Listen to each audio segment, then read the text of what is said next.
Manor. All things Chicago Cubs. Gabriella Garcia. And Michael Allen. Welcome to a brand new episode of Northside Manor. I'm Gabriella. And I'm Michael. And this week we are giving you an update on Jason Hayward. And we have a special tribute to a very special player this week. So let's get started. We're going to start with game recaps. The Yankees series last weekend, Friday, the Cubs lost 2-3. Saturday they lost 6-11, and Sunday they lost 4-5 in 18 innings. Then we move on to the Rockies series. Monday was postponed, so they played a doubleheader on Tuesday. Game 1 they lost 4-10, and Game 2 they won 8-1. Javier Baez and Chris Bryant homered, and then Wednesday they lost 3-0. Now we're going to preview the weekend versus the St. Louis Cardinals, the probable pitching matchups. Friday it'll be Eddie Butler versus Mike Leake, who is 4-1. Saturday it'll be John Lester, who is 1-1, versus Carlos Martinez, who is 2-3. And Sunday it'll be Jake Arrieta, who is 4-2, versus Adam Wainwright, who is 2-3. Time for Cubs news. The Cubs shuffled the roster Sunday, recalling right-handed reliever Justin Grimm and infielder Tommy LaStella from AAA Iowa, placing starting pitcher Brett Anderson on the 10-day disabled list and optioning lefty reliever Rob Zastryzny to Iowa. Anderson injured his lower back fielding a bunt single by Aaron Hicks, the second batter of the game, on Saturday night. He missed nearly all of last season after needing surgery for a herniated disc in March. And on Thursday, the Cubs optioned right-hand pitcher Justin Grimm to Iowa to make room for right-handed pitcher Eddie Butler, who will start Friday night in St. Louis. Jason Hayward has been in limbo since injuring his knuckle fielding in Friday's game with the Yankees. During Monday's rain delay before the start of a 3-game set in Colorado, the Cubs placed Hayward on the 10-day disabled list, retroactive to May 6th, with a sprained finger on his right hand. After being called up as the 26th man for Tuesday's doubleheader, Jeimer Candelario is expected to remain on the MLB roster, with pitcher Dylan Floro getting optioned to AAA on Tuesday. Candelario will stick around for more than just a day. The Cubs' number 4 prospect, Candelario, was slashing .340, .443, and .649 at AAA, so his bat appears to be MLB ready. He'll provide depth behind Chris Bryant for the time being. And now it's time for Down on the Farm.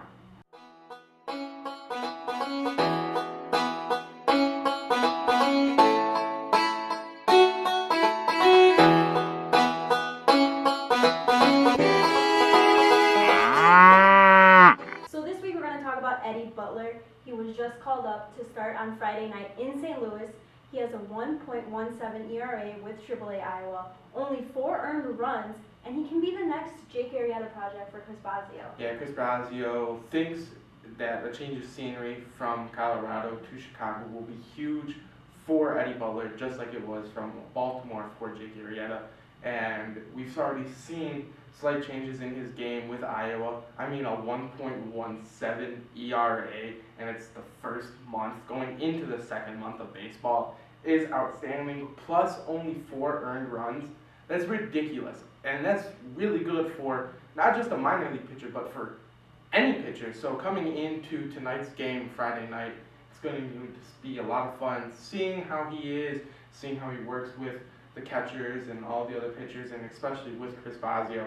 And Chris Bosio is going to have a lot of fun with this one. So do you think if he does well on Friday night, or maybe he'll get another start, do you think that he will remain as a starting pitcher for the Cubs for the time being? I do. I really do. The Brett Anderson situation never really sat right with me. The dude's been hurt, and he's missed almost entire season, and only having 4 or 5 starts in a year, last year or 2 years ago, whatever. He's inconsistent, very injury prone, so I see the Cubs maybe ditching him and staying with Eddie Butler. Well, we'll see. Now it's time for the good, the bad, and the ugly.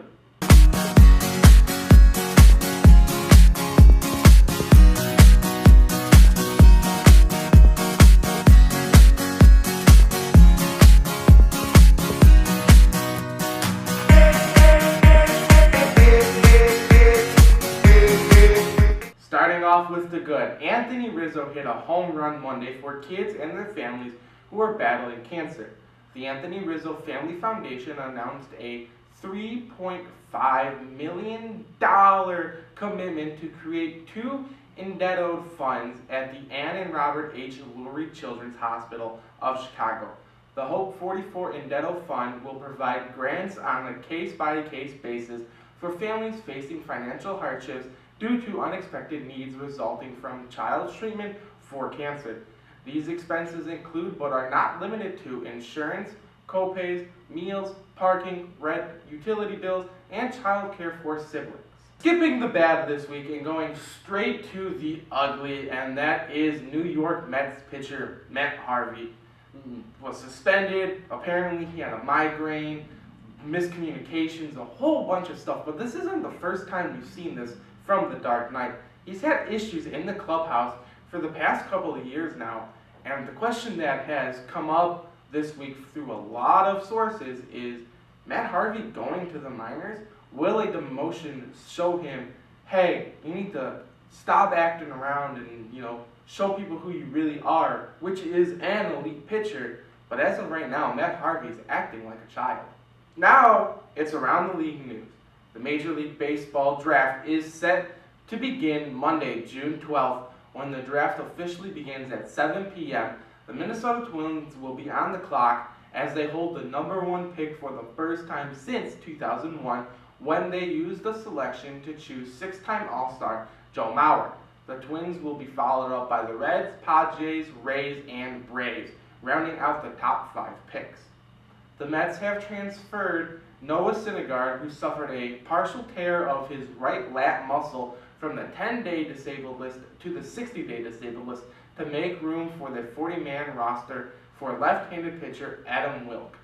Pittsburgh Pirates right-handed pitcher Jameson Taillon underwent surgery this week for suspected testicular cancer.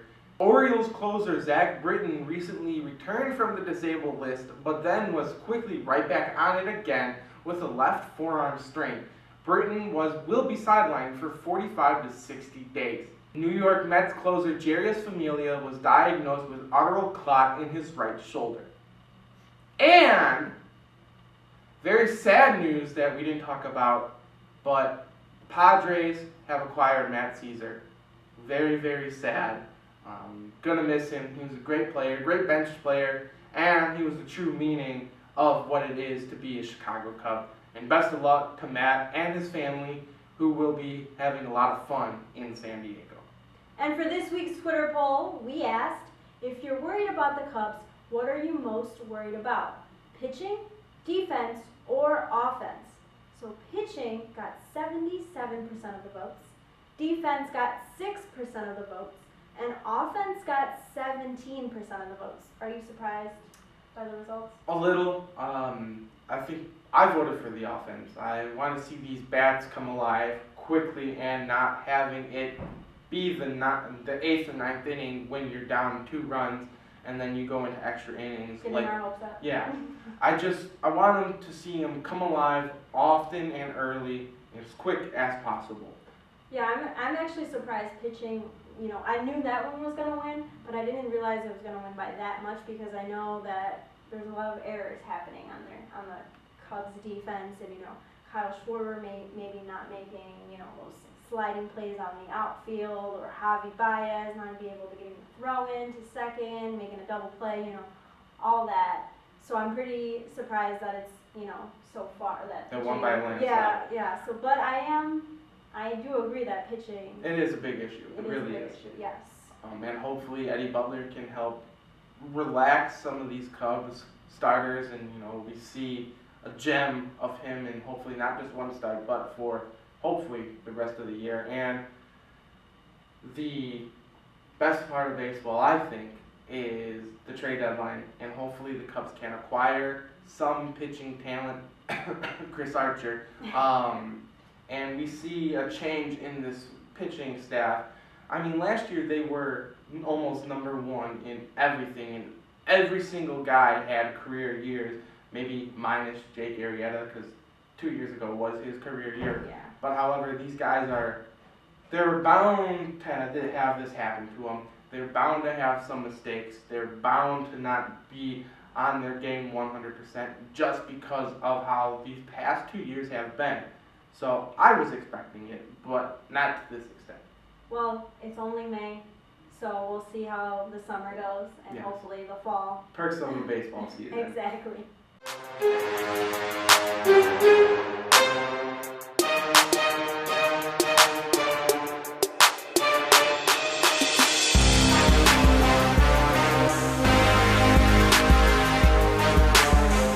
And this week's Player of the Week honors are going to John Lackey. His last start was amazing. Yes, it was. What did you think when you saw him? I mean, going, 7 shutout innings and 10 strikeouts at Coors Field, that's kind of unheard of just because it's a hitter's park.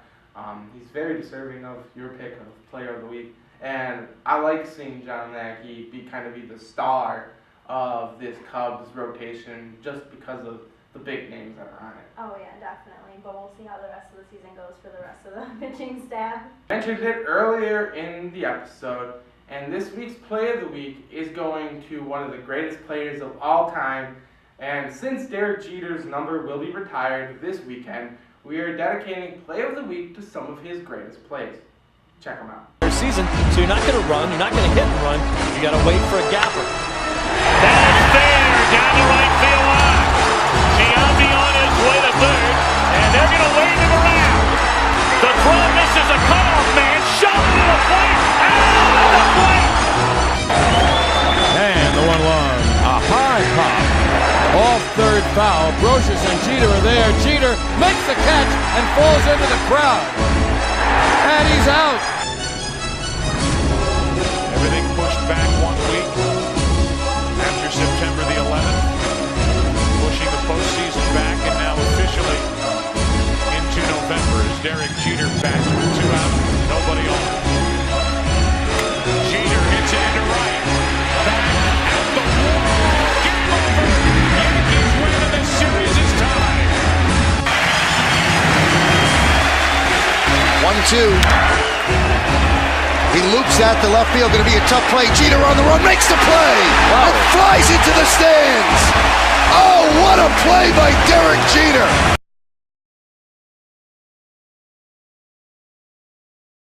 For the last segment of the show, it's Home Run of the Week. And the tying runs at the plate, and the ball is driven a mile to left field, and they've tied it up. Driven to right, well hit and gone. Second homer of the weekend for Ben. Sense to load the catcher up in that. Right. Kyle Schwarber just hit one a ton. 3-run homer. Cubs lead 5-4. Javi Baez's home run that Aaron Hicks could not find. Javi Baez kind of turned into Houdini. High fly ball to left field. Hicks can't find it, and it's in the bleachers. So it doesn't matter. Hicks never saw it as a hobbling Javier Baez rounds the bases. Before we leave you, as always, make sure you are going to northsidemanor.com to check out all the articles that we and our writers have posted. And stay up to date on our Twitter, Facebook, and Instagram, all at Northside Manor. We publish new content daily, so you don't want to miss out. Also, make sure you are staying to our social media because we will have an announcement in the coming days of our Northside Inside podcast, so you don't want to miss that. And that's going to do it for us on this episode of Northside Manor. I'm Michael. And I'm Gabriella. And go Cubs. Northside Manor. All things Chicago Cubs. Gabriella Garcia. And Michael Allen.